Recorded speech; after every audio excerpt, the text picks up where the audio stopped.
이번 유형은 경우의 수와 이제 수학적 확률에 대한 유형이 됩니다. 자, 기본적으로 이제 확률을 구하는 문제들 중에서요, 우리가 이제 순열과 이제 조합을 이용하지 않고 기본적으로 각 경우의 수를 세해서 이제 푸는 문제들인데요. 자, 이 문제들이 이제 학생들이 또 이제 어려워하는 것 중에 하나입니다. 항상 이제 확률이란 건 뭐예요? 전체 경우 수분에 일어날 수 있는 이제 경우 수를 구하는 건데, 그 일어날 수 있는 경우 수를 구하는 게 생각보다 이제 까다롭다고 생각하고 또는 어렵다고 생각하죠. 그래서 우리가 이제 앞에서 배웠던, 맞죠? 경우의 수, 이런 것들을 이용해서 우리가 이제 풀어주는 문제들이 되죠. 문제 이렇게 써 있죠. 문제에 제시된 조건에 따라 경우를 나누어 생각한다.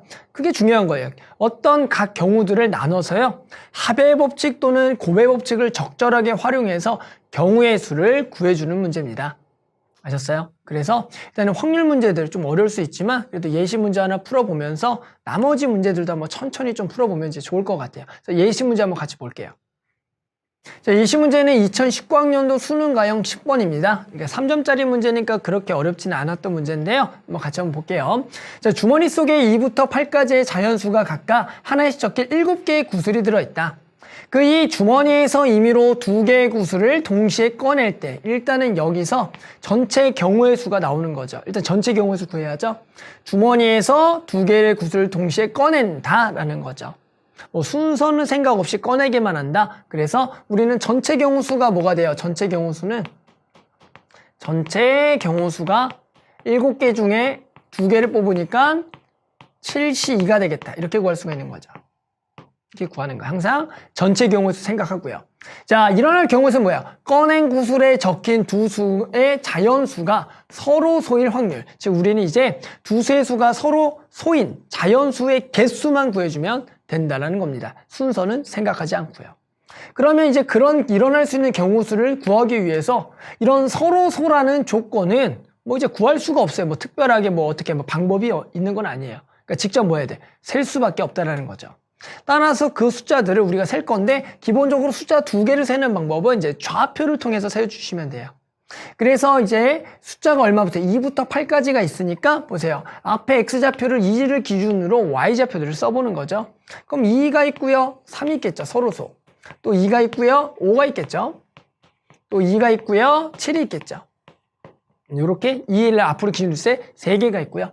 또 이제 3을 기준으로 그랬을 때 중요한 건 3, 2는 쓰시면 안 돼요. 지금 3, 2나 2, 3은 똑같은 거예요. 우리가 경우에서 그냥 뽑는 걸 생각한 거니까 당연히 2, 3 뽑은 거나 3, 2 뽑은 게 똑같죠. 이게 중요한 거죠. 그래서 3 하면은 3보다 큰 숫자 중에서 이제 서로 소를 찾는 거죠. 그럼 뭐가 있어요? 3, 4가 있겠죠. 또 3, 5가 있겠죠. 또 3, 6 안 되죠. 3, 7이 있겠죠. 3, 8도 되나요? 그렇죠. 3, 8이 있겠다. 이렇게 세는 거예요. 또 4 해볼까요? 4. 그럼 4, 5 있겠네요.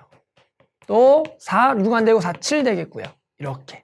그 다음에 5는 5보다 큰 것 중에 6 되겠고요. 5, 7 되겠고요. 5, 8이 되겠네요. 됐죠? 그 다음 6을 기준으로 6, 7만 되겠네요. 6, 7. 맞죠? 그 다음에는 7 기준으로 여기서 쓸게요. 7, 8이 되겠네요. 맞죠? 그래서 8은 이제 더 이상 안 되니까 큰 게 없어요. 이렇게 세는 거예요. 그러니까 이렇게 센다라고 처음부터 접근하셔야 돼요. 왜? 이런 특별한 어떤 서로 소라는 조건을 풀려면은 다른 방법이 없기 때문에. 됐죠? 요것만 잘 세면 되겠죠. 그래서 하나, 둘, 셋, 넷, 다, 일곱, 여덟, 아홉, 열, 열둘, 열셋, 14개가 되겠다. 따라서 해당하는 우리 확률은 전체 7C, 7 곱하기 6, 2로 나눴고요. 방금 14개라 그랬나요? 그래서 여기 14가 되겠다. 됐죠? 그래서 요렇게 3. 그래서 요렇게 2가 되겠다. 됐죠? 그래서 우리 요거 계산하면 얼마입니까? 얼마? 3분의 2가 되겠다. 됐죠? 그래서 이런 서로 소라는 우리의 어떤 확률을 구하기 위해서는 지금처럼 전체 경우 수분의 일어날 수 있는 경우 수, 그 일어날 수 있는 경우 수를 이렇게 일일이 이제 세 줘야겠다는 겁니다.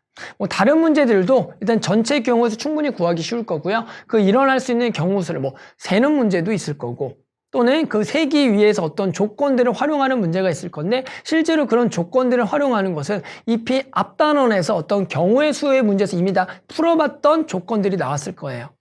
아시겠죠? 그래서 일어날 수 있는 경우 수만 앞에서 배웠던 우리 경우의 수의 그런 조건에 맞춰 구했던 방법들이 있죠? 그걸 이용해서 구해주면 충분히 확률 문제 이제 구할 수가 있을 겁니다.